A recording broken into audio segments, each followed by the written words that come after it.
Bom dia, pessoal do nono B. Hoje nós vamos continuar a nossa aula sobre África, diversidade climática, vegetais e problemas ambientais, tá bom? Lembrando que na aula passada já tínhamos falado sobre as questões do relevo e da hidrografia. Então aqui, ó, a gente pode ver um mapa com todos os tipos de clima e aqui do lado vem uma legenda falando quais são as principais características deste clima e aqui vem 3 climatogramas ou climogramas, tá?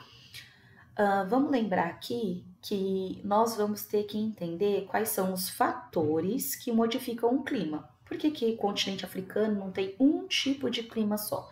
Nós sabemos que tem vários fatores que alteram.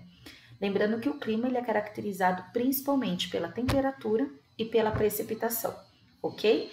Então a gente começa aqui pela latitude. Quanto mais próximo da linha do Equador, mais quente e mais úmido. Quanto mais afastado, mais frio. Percebemos que a África fica quase toda ela na área intertropical, né, da Terra, mas isso não significa que toda a África é quente e úmida, tá? Então, aqui, ó, relacionado à linha do Equador, nós temos o clima equatorial, que é caracterizado por temperaturas elevadas e chuvas elevadas o ano inteiro, tá? Então, os índices pluviométricos passam aí de 2.000 milímetros, chegando a 3.000 milímetros ao ano, ok? Aqui de amarelinho, claro, nós temos o clima tropical. É o tropical típico, onde nós temos um verão quente, chuvoso e um inverno um pouco mais seco. O inverno não significa que é frio. No clima tropical, o inverno não é frio. As temperaturas continuam elevadas, porém você tem uma diminuição na precipitação. Aqui nós temos o tropical de altitude. Se você pegar lá o mapa de relevo, você vai ver que aqui a região tem em média de 500 a 1.500 metros de altitude. O tropical de altitude é caracterizado por uma temperatura um pouquinho mais baixa do que a do tropical normal, né? E aqui está dizendo que a gente tem uma precipitação um pouco superior às regiões de áreas tropicais, ok? Temos aqui o semidesértico, né? Que é o semiárido, na verdade. Nós temos na região toda do Sahel, nós vamos falar bastante de Sahel. Sahel cai bastante no simulado, então prestem bastante atenção. O Sahel é uma região de clima semiárido, porém, essa região vem ao longo dos anos perdendo ainda mais a fertilidade do solo e está se tornando um deserto. Então, o clima semiárido ele é caracterizado por chuvas muito mal distribuídas. Pode acontecer, pode não acontecer, tem ano que acontece um pouco mais, tem ano que não, e a gente tem aqui no Sahel uma grande parte da população africana que está sofrendo com o aumento das áreas desérticas. Então, as pessoas que vivem aqui no clima semiárido, né, que tem aí a vegetação aí do semidesértico, ainda consegue plantar algumas coisas, mas nos últimos anos essa região tem ficado cada vez mais seca e tem forçado muitas pessoas a sair das suas terras e indo para outros países, ok? E por último, penúltimo, nós temos aqui o deserto do Saara, o deserto da Namíbia e o deserto do Kalahari. 2 são os motivos para o deserto. Primeiro, nós temos a Cordilheira dos Atlas aqui, uma região elevada nessa região, o que já impede a umidade vinda do oceano de chegar nesse território. E outro motivo são as correntes frias, né, as correntes marítimas frias. Aqui a gente tem a corrente das Canárias e aqui nós temos a corrente de Benguela. Essas duas correntes, elas acabam dificultando a evaporação de água dos oceanos e com isso a diminuição de chuva também. E agora sim, por último, nós temos aqui o clima mediterrâneo. Aqui, né, banhado pelo mar Mediterrâneo e bem aqui na África do Sul.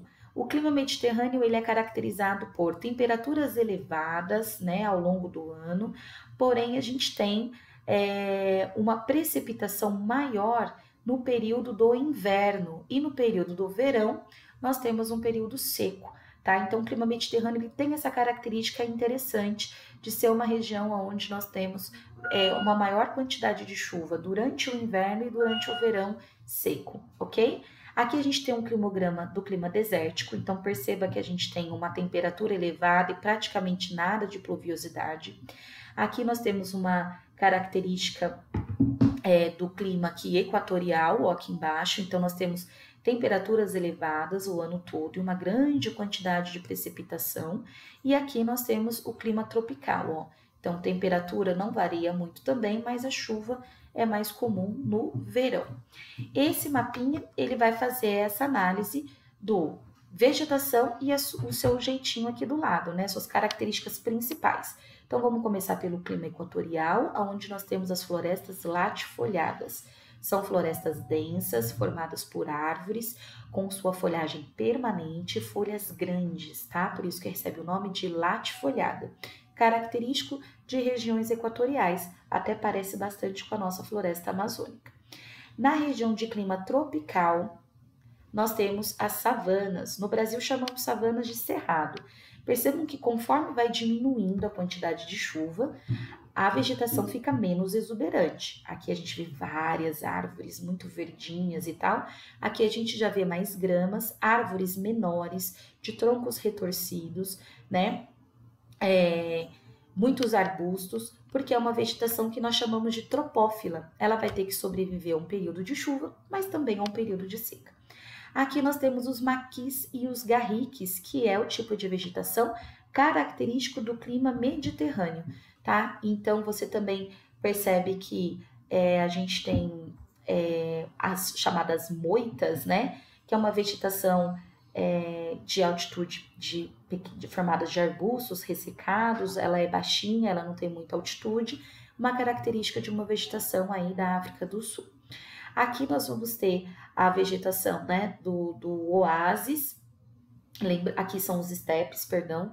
Os estepes, ele é uma vegetação de transição entre uma região de savana e uma região de deserto.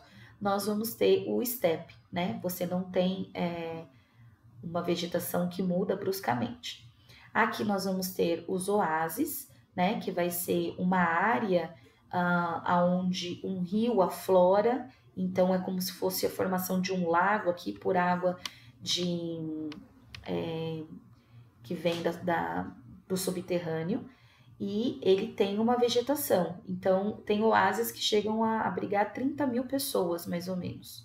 E aqui nós temos as vegetações xerófitas, né? As vegetações xerófitas são características de vegetações espinhosas. Essas vegetações são características da região semiárida e da região de deserto, ok? Então, essas são as principais paisagens do continente africano. Vamos falar um pouquinho sobre os problemas ambientais. É para ler o Saiba Mais, que fica na próxima página, falando um pouquinho sobre o Muro Verde. Então, como eu já tinha dito para vocês, o principal problema ambiental do continente africano é a falta de água e é o aumento das áreas de deserto. Essa região de Sahel é uma região que abriga milhares de pessoas que têm uma atividade agrícola de subsistência e que está, com o aquecimento global, se tornando cada vez mais seco e com o solo cada vez mais estéril. Então, hoje é uma preocupação muito grande que o Sahel consiga se manter e sobreviver, para que nós não tenhamos uma crise muito maior do que a gente já tem na África com relação a refugiados que são obrigados a sair da sua terra e vir para outros países vizinhos. O próximo texto, ele vai falar sobre uma iniciativa de criar um paredão verde aqui, né, plantando algumas árvores da região tropical para que impeça o Sahel de continuar ficando cada vez mais seco, né? A gente sabe que é muito difícil esse tipo de empreendimento na África, porque os países são pobres, mas é uma medida que tem que ser tomada por todos os países do mundo, porque a crise de refugiados ele acaba depois, né, esbarrando na Europa, né, na América e assim por diante. Galerinha, isso foi o restante da nossa aula. Por favor, façam a atividade 1 da página 265, a 2 da 267 e depois o exercício 2 de casa e todos os exercícios do rumo ao ensino médio. Na próxima aula eu posto aqui as resoluções, tá bom? Olha, bom estudo para vocês. Aproveite aí o tempinho que vocês estão em casa, mas não esqueçam de estudar. Até mais!